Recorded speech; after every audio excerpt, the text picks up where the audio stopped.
Welcome to the Fantasy Addiction Network. Today we are talking start sits for the tight end position for week 14, going into that ever so important first playoff week. Got to get these right.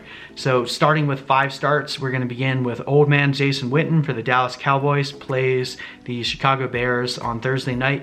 Chicago is actually not very good against the tight end. They are 8th in points allowed against the tight end position. Last week, Jason Witten scored a touchdown. I would anticipate that there's a good chance of him doing that again tonight.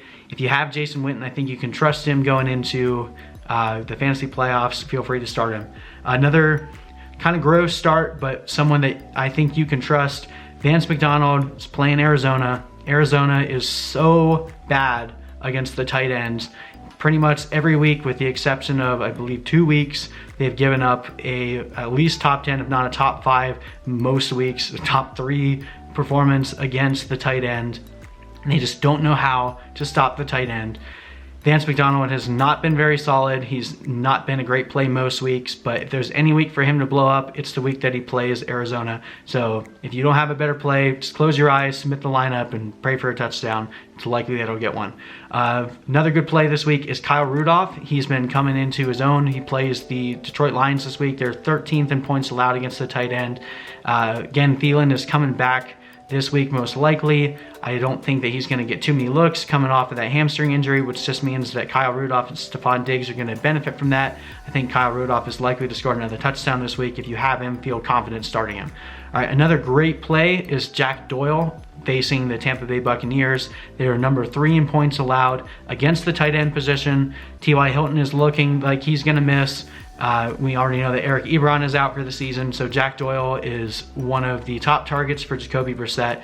If anyone's going to benefit from this porous Tampa Bay Buccaneers defense, it's most likely going to be Jack Doyle in a tight end position. Feel free to start him. I think you will be happy with the results. Last, and most certainly not least, my start of the week for the tight end position is Tyler Higbee. He is playing Seattle. Seattle gives up the 2nd most points, just under Arizona, in the tight end position. They just allowed Kyle Rudolph to torch them on Monday night. I think Tyler Higbee, assuming Gerald Everett is out, is a great play this week. You saw that in my waiver wire video talking about Tyler Higbee coming on for this week and next week. Great plays, but if he's out there on the waiver wire or if you picked him up, have complete confidence in starting Tyler Higbee this week. All right, now looking at some of the sits, Jared Cook is facing the San Francisco 49ers. Jared Cook has been pretty solid the past couple weeks, but San Francisco is number 32, meaning they give up the least points of every team in the NFL to the tight end position. Cook also had 2 very big drops last week, so his confidence may be waning.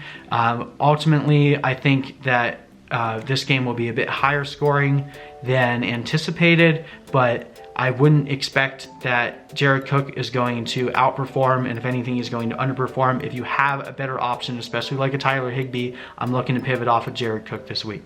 Evan Engram is another person that I'm looking to sit this week. Yes, you've had him, you've held him, you've been wanting him to come back, and Eli Manning is likely going to be throwing him the ball. Seems like everything is coming back. The stars are aligning for Evan Engram, but players this year coming the first week off of injury have done very poorly.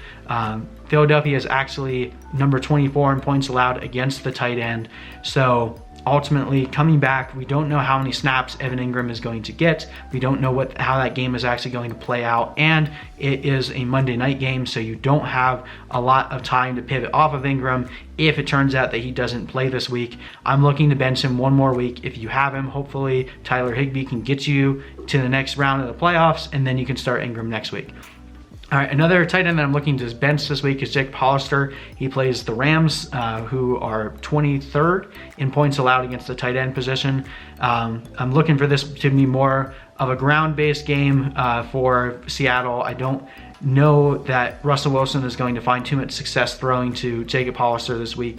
The Rams, like I said, are actually pretty decent against the tight ends, and this is the 3rd week back for Tyler Lockett, so he should hopefully be a bit healthier than he has been the past 2 weeks where he's goosed you.